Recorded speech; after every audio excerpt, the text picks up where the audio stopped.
everyone,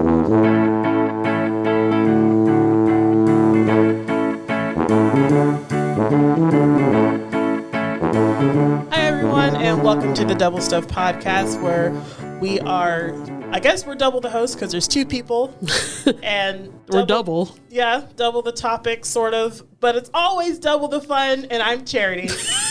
Thanks, John. And I'm Sarah. Charity did that like she was doing like a commercial. I had an extremely long intro to make sure that I didn't miss out on anything. Today, I'm very excited because we're going to talk about puppets. Puppets! Which has like been a huge part of our lives, oddly enough. Yeah, like we've grown up with puppets.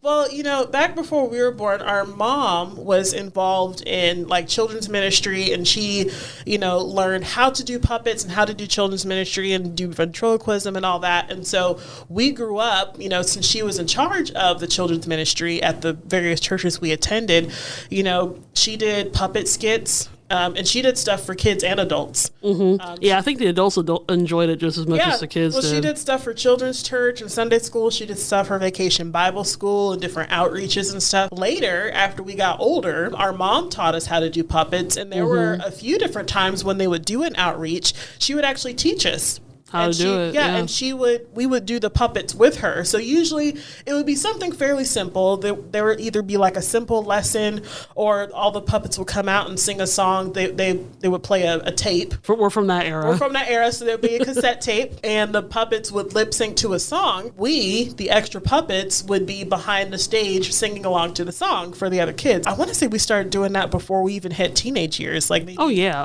I remember doing that. 8, 9 years old. I remember doing that, probably even younger than that. Yeah. So definitely in the single digits. Well, and I know, once we got older, we worked in a nursery, and there was little hand puppets. We've been doing puppets for many years.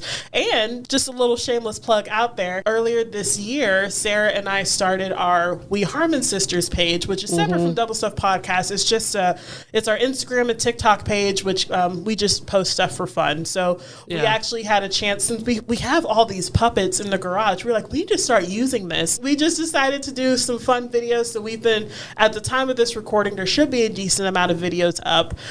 So we've got like some we have a brain puppet. We have a little turtle puppet. There's a heart puppet that we're going to be doing videos with. So anyway, if you're interested in seeing what we can do with puppets, you can look up We Harmon Sisters on Instagram and TikTok. So anyway, commercials over. Commercials Sarah, over. Tell me your experience about working with puppets. I mean, I guess I can say I've been involved with puppetry since before I was born. Because according to my mom, she was doing puppets up till like literally the day before I was born. Well, no, I think if I remember the story correctly, our mom had finished doing an outreach where she did a big puppet show, and then later that evening, you were like, "Yeah, I'm ready to come. I'm ready to come out now. Yeah, I want to see what the puppet looks like. Yeah, like I'm hearing all these voices.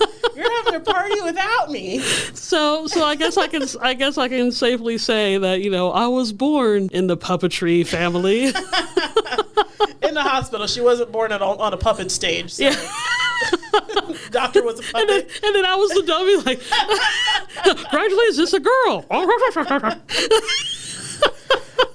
What's funny, though, for those of you who've never done puppetry, though, there's a little bit of art to it. I mean, if anyone has grown up watching Sesame Street, or even going back to, like, Mr. Rogers' Neighborhood, or, whatever puppet shows you probably watched as a kid, it looks easy, but one, it is very tiring. Two, there's a way to make the puppet look like it's alive. Just a little bit of puppet facts, I guess, for people who are wanting to do it. If you're doing like a puppet stage, or even if you're doing like a ventriloquism act where the puppet's with you, if you're sitting there talking, your hand needs to continue moving inside the puppet. So the puppet's not sitting there open mouth like a zombie, like a teddy bear or something. He needs to be moving around, looking around. Even if you're talking and not talking directly to the puppet, he needs to be in constant motion. My mom has a puppet. It's probably as old as me, if not older, but it's named for. Well, Groofus is another one. Groofus is he's a thing. He's a Groofus. I don't know if he really has. I don't know what kind of species he is. But the way that the puppet is designed is he's like a long furry character, and he has these long arms and legs that actually attaches itself to you, monkey-like. Almost monkey-like. And he has a little cowboy hat, and he kind of like when he talks.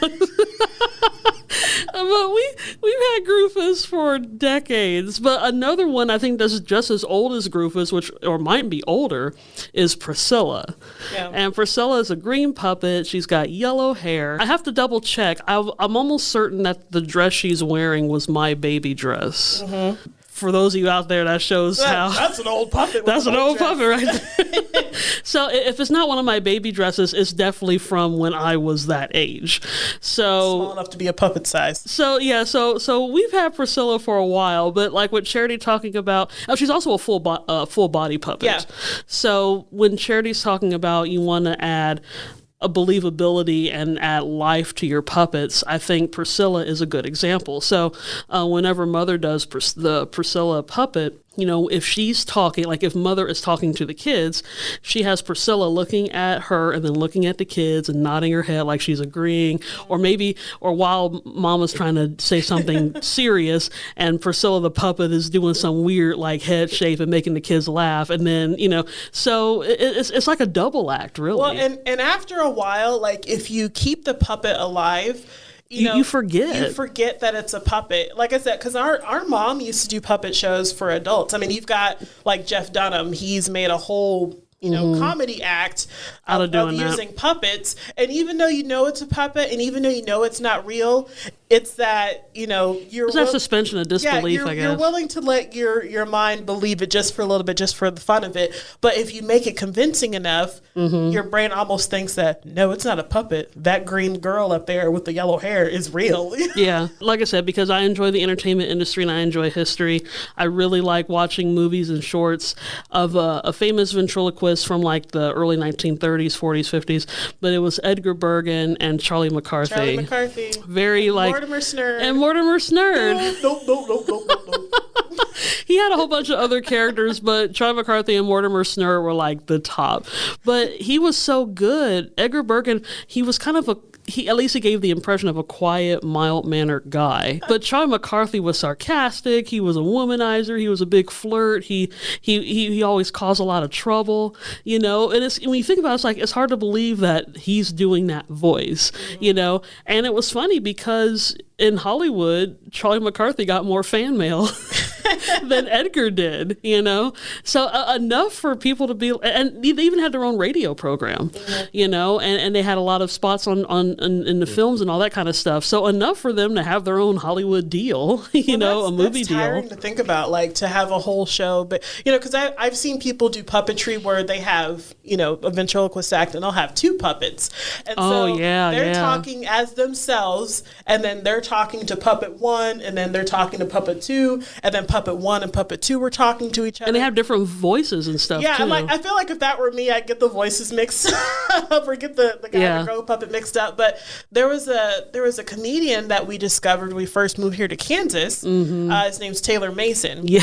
And he was a Christian comedian, but I think he was one of the first people that we saw that had a wide variety of puppets. My favorite was his big sumo wrestler puppet. Yes. And oh my gosh. That was one of my favorites. But I think they did an interview with him, and he was talking about Charlie McCarthy was very sarcastic and kind of poked fun at people. And I think he was saying like when you have a puppet, they can get away with that. Yeah, you're allowed to make fun of people and poke jokes. You can sit there and with the puppet in your hand and make fun of the guy in the front row, talk about how bald his head is, and why'd you wear that shirt? Now, if you yourself were gonna go up to that guy, you're like, that's rude. Yeah, and like make fun of his clothes and his bald head, then he's gonna get mad. But you've got this little puppet in your hand that's poking fun in front of a whole crowd of people, and he's into it, like, yeah, my bald head and this ugly shirt. That's the one that they kind of enjoy getting made fun of. Yeah, like they want to be called out, and so having that puppet in your hand, you're allowed to make fun of people during that time. To take a quick rabbit trail from puppets, are we including costumes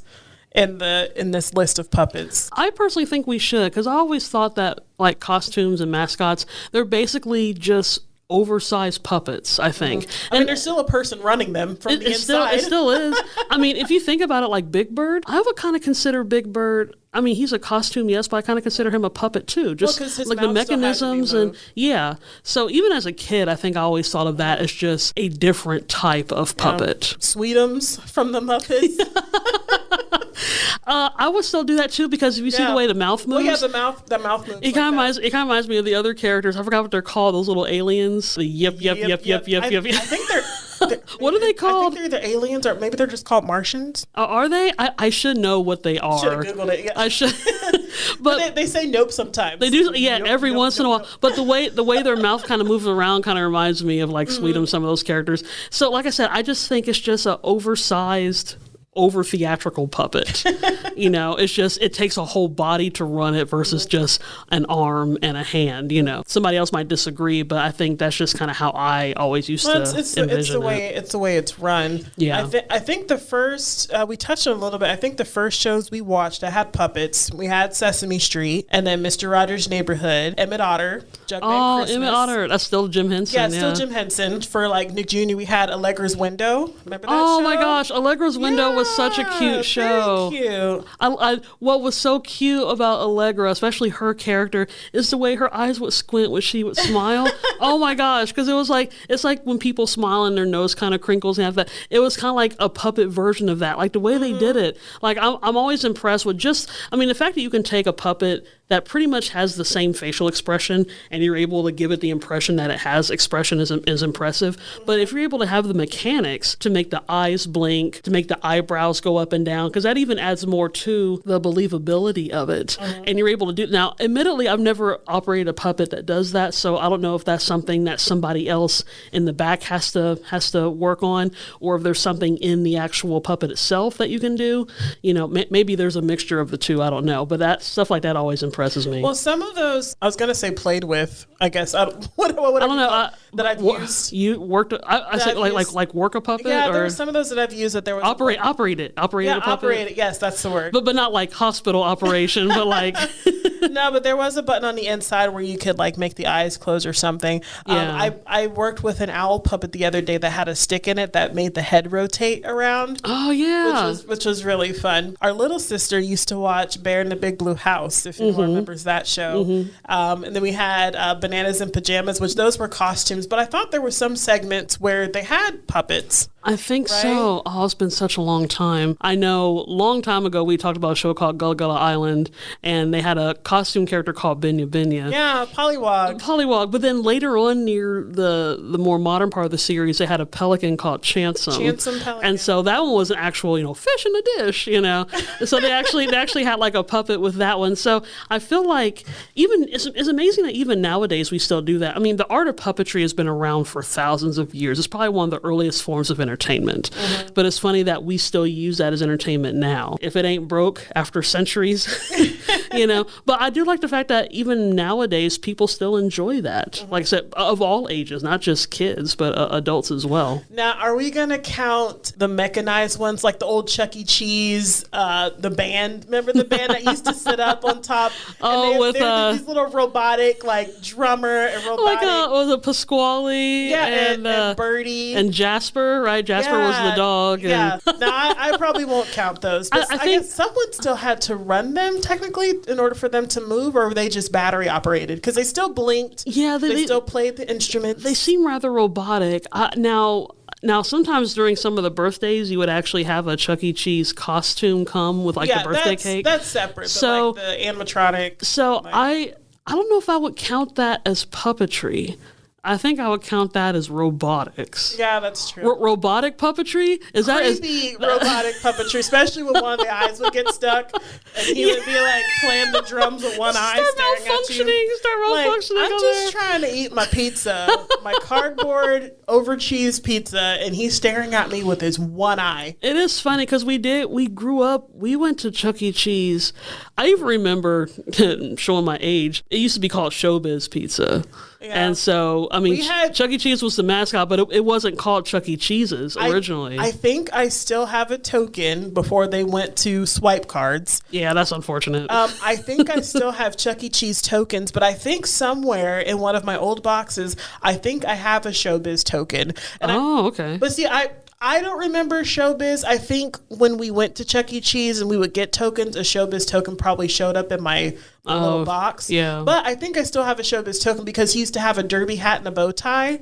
And then very classy for a... Later, I think he had like a baseball cap and like the t-shirt or something. He was trying to be more relatable to kids, which is looking like, and now he looks more like a mouse versus a rat. Very skinny and sleek. Yeah, they made his logo flat without any outlines or anything. I have a little bit of an issue with that from a designer standpoint, but that has nothing to do with puppetry.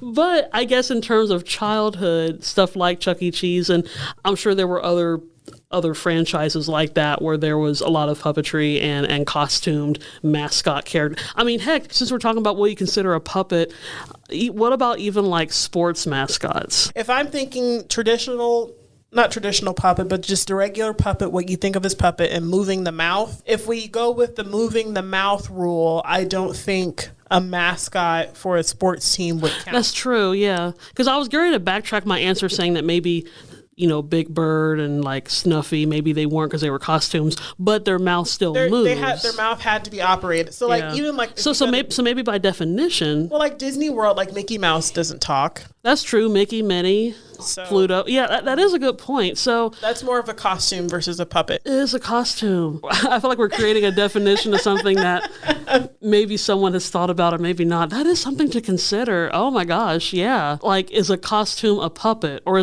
can a puppet be a costume? So ooh, yeah. We're doing the deep questions in this episode. We talk about the straight hard facts today about puppetry.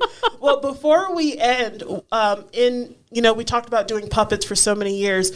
What's your favorite puppet that you've either run or that you saw someone else work, or maybe what's one of our mom's favorite puppets? What would be your favorite? Oh, favorite. So from a family as well as an entertainment standpoint. I mean, you can give more than one answer, but is there one puppet that you're like, oh, that was really cool? Or is there a puppet that you've operated yourself that you were like, oh, that was really fun? Even though I operate puppets, I think I have a little ways to go before I can call myself a fully fledged puppeteer. I still have a lot to learn about that. But in terms of me seeing someone else do it and stuff that I've been impressed by, okay, I have to be partial because it's a family thing. But I mean, I have practically grown up with Priscilla and Rufus. So I guess from a family standpoint, I have to say Priscilla and Rufus. We didn't even talk about the other characters like Bernard and Bernadette.